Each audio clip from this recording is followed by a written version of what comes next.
Screen presenting nice view. ये कहानी है 20 साल के जिंग की, जो अपने जज्बे से, मेहनत से और आत्मविश्वास से रोडपति से करोड़पति बन गया।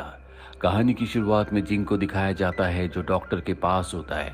जिंग की एक छोटी बहन भी है जिसे हार्ट की प्रॉब्लम है और डॉक्टर उसे बताता है कि जल्दी उसका ऑपरेशन नहीं किया गया तो उसकी मृत्यु हो जाएगी। दरअसल जिंग की मॉम को भी यही बीमारी थी, जिस वजह से जिंग की मॉम की मृत्यु हो गई। उसके पिता उसे छोड़कर चले गए और अब वही अपनी छोटी बहन का गार्डियन है। जिंग की एक छोटी सी मोबाइल रिपेयर की शॉप है और यहीं से उसकी गुजर बसर होती है।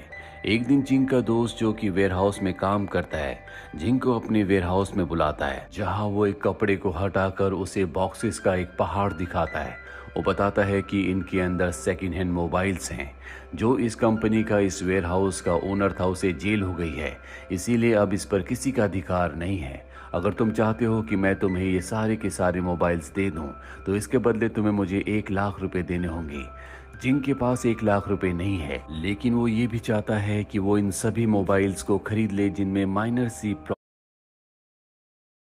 ऑपरेशन करवा सके। अब वो सारे मोबाइल्स तो नहीं, लेकिन एक दो मोबाइल लेकर घर वापस आ जाता है। वो एक मोबाइल को रात भर ठीक करता और फाइनली उसे ठीक करने में कामयाब हो जाता है। अगली सुबह वो बैंक जाता है और लोन के लिए अप्लाई करता है। इसके बाद वो एक मॉल में जाता है जहां पर एक शॉप है जो सेकंड हैंड मोबाइल्स को सेल करते हैं। यहाँ पर जिंग उस शॉप ओनर को अपना मोबाइल दिखाता है जो कि बहुत ही अच्छी कंडीशन में होता है, उसमें कोई भी प्रॉब्लम नहीं होती। जिंग शॉप ओनर को बताता है कि मेरे पास वेयरहाउस में इस तरह के बहुत सारे मोबाइल्स हैं जिन सबको मैं रिपेयर करके तुम्हें दूंगा। हम दोनों अच्छा खासा पैसा कमा सकते हैं। इन दोनों के बीच में डील फाइनल हो जाती है। जिंग अपने प्रॉफिट को कैलकुलेट करता है, जिससे उसे पता चलता है कि अगर उसने सभी मोबाइल्स को सेल आउट कर दिया तो उसे बहुत प्रॉफिट होगा, जिससे न सिर्फ वो अपनी छोटी बहन के ऑपरेशन को करवा सकता है, बल्कि उसकी फाइनेंशियल कंडीशन भी पूरी तरह से सुधर जाएगी। जिंग को बैंक से भी लोन मिल जाता है जो उसकी शॉप के अगेंस्ट उसे मिला होता है। अब उसने सभी मोबाइल्स खरीद लिए हैं। 2 हफ्ते बाद जबकि वो कुछ मोबाइल्स बेच चुका है, एक दिन उसे पता चलता है कि गवर्नमेंट ने अब नया रूल निकाला है कि कोई भी सेकेंड हैंड मोबाइल को नहीं बेचेगा। वो मॉल में शॉप ओनर के पास जाता है। शॉप ओनर उसकी मोबाइल्स लेने से मना कर देता है क्योंकि ये गवर्नमेंट का रूल है। और अब जिंग पूरी तरह से फंस चुका है, क्योंकि उसके पास जितने भी फोन्स हैं, ना वो उन्हें किसी को बेच सकता है, ना ही कोई खरीदेगा, क्योंकि ये सब अब इलीगल हो चुका है। अब जिंग उसी कंपनी में जाता है जिस कंपनी की फोन्स उसके पास हैं। वो कंपनी के मैनेजर से मिलता और कहता है कि मुझे पता है कि सेकंड हैंड फोन्स बेचना खरीदना इलीगल हो चुका है, लेकिन मेरे पास तुम्हारी कंपनी के हजारों फोन्स हैं जिनके पार्ट्स हम निकाल कर दूसरी कंट्री में सेल आउट कर सकते हैं, जिससे हमें बहुत फायदा होगा। मैनेजर कहता है कि ऐसा पॉसिबल नहीं है, क्योंकि जब तुम पार्ट्स को लेकर आओगे तो क्यूसी में, यानी कि क्वालिटी चेक में फेल हो जाएंगे। जिंग कहता है कि मुझे अपने आप पर विश्वास है, मैं जानता हूं कि मैं पार्ट्स को बहुत ही सावधानी से निकाल सकता हूं और क्वालिटी चेक में वो पास हो जाएंगे। मैनेजर कहता है कि ठीक है, अगर क्वालिटी चेक में पास हो गए तो हम देखेंगे। अब जिंग अपनी शॉप में आता है और वहां पर बहुत ही सावधानी से वो मोबाइल के एक एक पार्ट को निकालता है, जिसके बाद वो क्वालिटी चेक के लिए पार्ट्स को ले जाता है। और जब उसे सर्टिफिकेट दिया जाता है तो उसमें साफ साफ लिखा होता है कि पार्ट्स में कोई भी प्रॉब्लम नहीं है। जिंग अब बहुत खुश हो चुका है, इसीलिए मैनेजर के पास एक बार फिर से जाता है और कहता है कि मैंने जो भी पार्ट्स निकाले थे वो क्वालिटी चेक में पास हो गए। लेकिन अब मैनेजर अपनी बात से मुकर जाता है। वो कहता है कि मैंने सिर्फ तुम्हें क्वालिटी चेक करवाने के लिए कहा था, मैंने ये नहीं कहा था कि हम तुम्हारे पार्ट्स को बेचेंगे। ये सुनने के बाद जिंग हाउ का दिल टूट जाता है, क्योंकि उसने बहुत मेहनत की थी और वैसे भी उसका सब कुछ दांव पर लगा हुआ है, क्योंकि उसे बैंक का लोन चुकाना है जो कि उसने अपनी दुकान को गिरवी रखकर बैंक से लिया है। अब जिंग इसी कंपनी के ओनर के पास जाता है। वो उनसे बात करना चाहता है, लेकिन उन्हें ट्रेन पकड़नी होती है, इसीलिए उन्हें लेट हो रहा होता है। वो जिंग से बात किए बिना वहां से चले जाते हैं। जिंग हाओ भी उनका पीछा करता और स्टेशन तक पहुंच जाता है, और इससे पहले कि ट्रेन निकल जाती, जिंग हाओ भी उस ट्रेन को पकड़कर उनके सामने बैठ जाता है। वो कहता है कि मैं आपका टाइम वेस्ट नहीं करूंगा, मुझे सिर्फ आपके 5 मिनट चाहिए।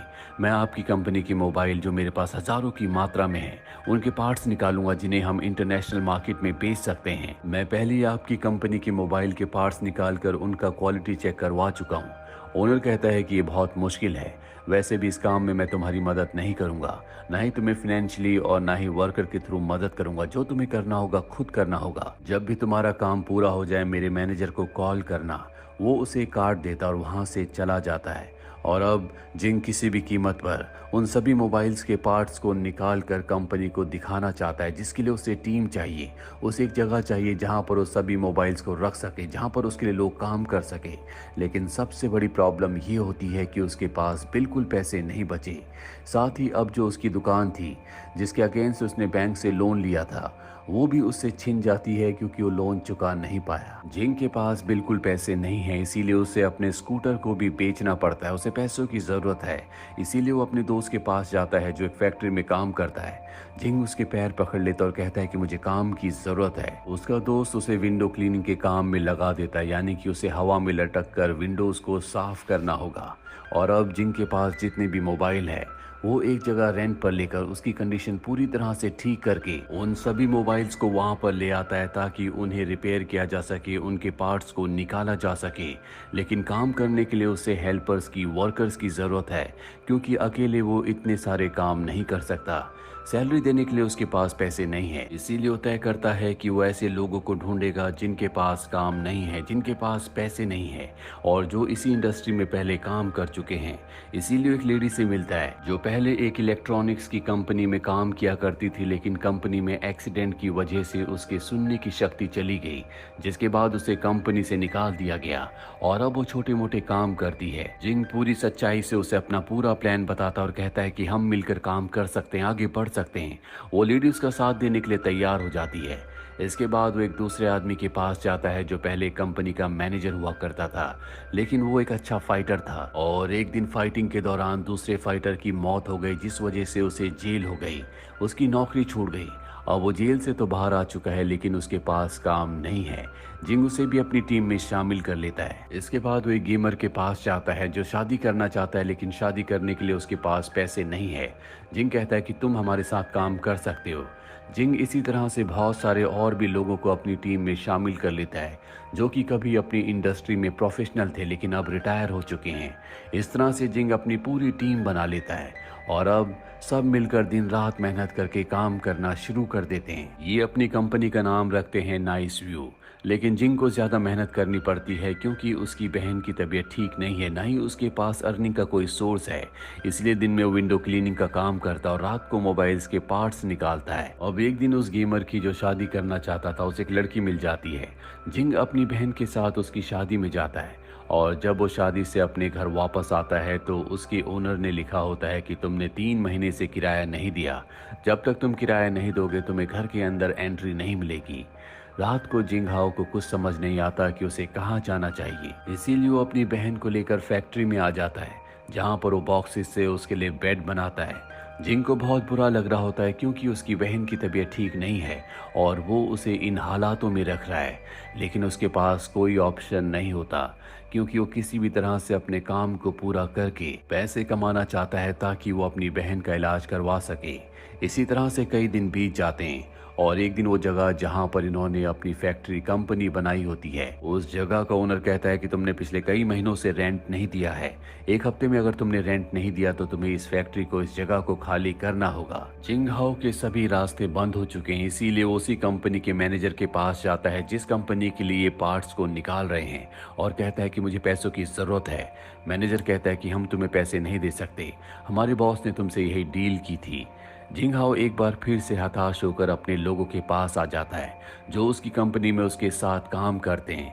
वो कहता है कि आज तक मैंने तुम्हें एक भी पैसा नहीं दिया, मुझे नहीं पता कि मैं तुम्हें पैसे दे पाऊंगा भी या नहीं, क्योंकि मेरे पास खुद पैसे नहीं है। बस एक सपना है, आगे बढ़ने की चाह है, जज्बा है और अब हमें इस फैक्ट्री को, अपनी कंपनी की जगह को भी खाली करना होगा। उसके साथ ही उसका साथ देते हैं और यहाँ से सारा सामान अपने अपने घर ले जाते हैं और अब सब अपने घर से ही काम करना शुरू कर देते हैं। लेकिन जिंग के पास कोई भी घर नहीं है, वो तो अपनी बहन के साथ अपनी कंपनी, अपनी फैक्ट्री में सोया करता था जो जगह अब इनसे छिन चुकी है। इसीलिए वो एक नर्सिंग होम में रहना शुरू कर देता है जहाँ दिन में तो विंडो यानी कि ग्लासेस को क्लीन करने का काम करता है और रात में मोबाइल पर काम करता है। उसे नहीं पता कि अच्छे से सोना क्या होता है। 2 हफ्ते और बीत जाते हैं और इनके पास लगभग जितने भी मोबाइल थे उन सभी के अच्छे-अच्छे जो स्पेयर पार्ट्स होते हैं वो निकाल लेते हैं और अब उन सभी पार्ट्स को एसएनई कंपनी में क्वालिटी चेक के लिए भेज दिया जाता है। कुछ दिनों बाद इन सब को बुलाया जाता है। ये सब कंपनी के ओनर के ऑफिस में जाते हैं जहाँ पर कंपनी का ओनर इन सब को बताता है कि तुमने बहुत अच्छा काम किया। तुमने जो भी पार्ट्स निकाले उन्हें क्वालिटी चेक के लिए भेजा गया और वो सब के सब पास हो गए। इसीलिए मैं तुम्हें 2 साल का कॉन्ट्रैक्ट देना चाहता हूँ। ये सुनकर जिंग और उसके जितने भी दोस्त होते हैं वो सब के सब बहुत खुश हो जाते हैं क्योंकि जिंग के पास एक यही रास्ता था कि वो पैसे कमा सके, अपनी बहन के ऑपरेशन को करवा सके। जल्दी जिंग के पास अच्छे खासे पैसे आ जाते हैं। वो अपनी बहन का ऑपरेशन करवाता है जिससे उसकी बहन पूरी तरह से ठीक हो जाती है। देखते ही देखते 6 साल बीत जाते हैं। 6 सालों के बाद दिखाया जाता है कि वो कंपनी जिसका नाम इन्होंने नाइस व्यू रखा था अब वो बहुत बड़ी कंपनी बन चुकी है और जिंग उसका सीईओ है, जो कि अपने आप में एक रिकॉर्ड भी है क्योंकि वो वर्ल्ड का सबसे यंगेस्ट सीईओ बना है। जिंग अपनी जिंदगी में आगे इसलिए बढ़ पाया क्योंकि उसकी आंखों में सपने थे, उसके अंदर जज्बा था, उसके अंदर एक उम्मीद थी और जिस भी इंसान के अंदर ये सब चीजें होती हैं उसे कोई नहीं रोक सकता। तो ये थी पूरी कहानी।